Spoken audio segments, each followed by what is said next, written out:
جمہوریت سے متعلق چند گزارشات کرنی تھی۔ اکابرین علماء دیوبند نے اس جمہوریت کو کیوں اختیار کیا؟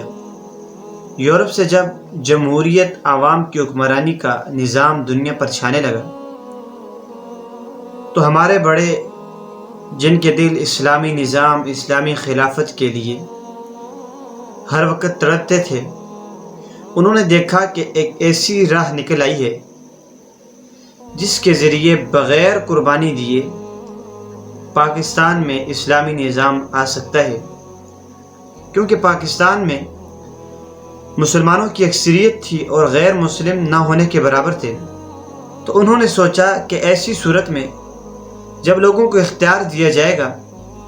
کہ وہ اسلامی نظام کو اختیار کریں گے یا غیر اسلامی نظام کو، تو ظاہر ہے کہ لوگ اسلامی نظام کو منتخب کریں گے، اس کے حق میں ووٹ دیں گے۔ اس طرح جلدی اور آسانی کے ساتھ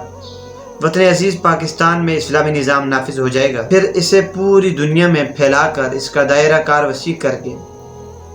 اس کے ذریعے اسلام کا بول بالا کیا جائے گا۔ تو بہت سے اکابر مخلص حضرات نے عام لوگوں پر، مسلمانوں پر زور دیا کہ وہ ووٹ کو استعمال کریں، ورنہ اگر وہ رائے نہیں دیں گے تو اس صورت کے اندر وہ گناہ گار ہوں گے، کیونکہ ووٹ ایک مشورہ ہے، مشورہ ایمانت ہے،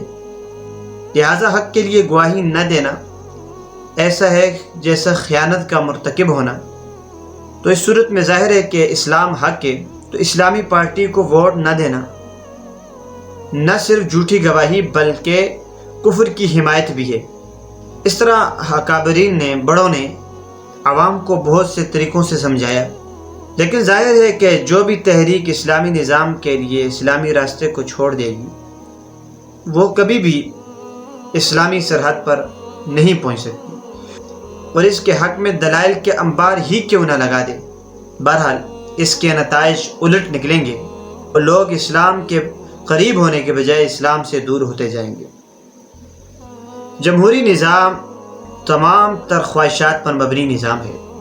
اس کا اسلام کے ساتھ کوئی تعلق نہیں، یہ انسان کو انسان نہیں بنا سکتا۔ اور ہمارے وطن عزیز کے اندر جہاں کہیں نیک اور صالح لوگ آپ کو نظر آتے ہیں، یہ مدارس، خانقاہوں اور دیگر جو شعبہ جات ہیں ان کی بدولت ہے، وگرنہ اس جمہوری اور گندی سیاست نے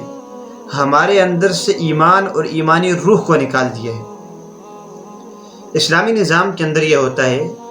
حکمرانی اللہ رب العالمین کی ہوتی ہے، اور اس میں قانون سازی کے تمام اصول و ضوابط موجود ہیں، پہلے سے طے شدہ ہیں، اور مسلمان صرف انہی قوانین کو، انہی احکامات کو نافذ کرتے ہیں جو اللہ تبارک و تعالیٰ نے قرآن مجید میں اور رسول اللہ صلی اللہ علیہ وسلم کی سیرت کے اندر عملی نمونے کے طور پر موجود ہیں۔ صرف ان قوانین کی اجرا کے لیے، ان کے نفاذ کے لیے انتظامی عملہ تشکیل دیتے ہیں۔ ان کے جو باہمی مشورے ہوتے ہیں وہ انتظامی امور کے متعلق ہوتے ہیں، نہ کہ قانون سازی کے لیے۔ اس کے برعکس جمہوریت نام ہی اس قانون کا ہے جس کو عوام کی اکثریت کی پسند پر بنایا جاتا ہے، کیونکہ دنیا میں حق پرست، ایماندار اور سچے لوگ بہت کم ہیں۔ اکثریت ان لوگوں کی ہے جو نفس سے مغلوب ہیں، اور ان اکثریت کی اتباع گمراہی اور ضلالت ہے۔ اللہ تبارک و تعالیٰ کا ارشاد گرامی ہے، قرآن مجید میں فرمایا وَإِن تُطِعْ أَكْثَرَ مَن فِي الْأَرْضِ يُضِلُّوكَ عَن سَبِيلِ اللَّهِ، اگر تم اکثریت کی اتباع کرو گے، يُضِلُّوكَ عَن سَبِيلِ اللَّهِ، من فی الارض، وہ جو زمین میں، يُضِلُّوكَ عَن سَبِيلِ اللَّهِ، وہ اللہ کے راستے سے تم کو گمراہ کر دیں گے۔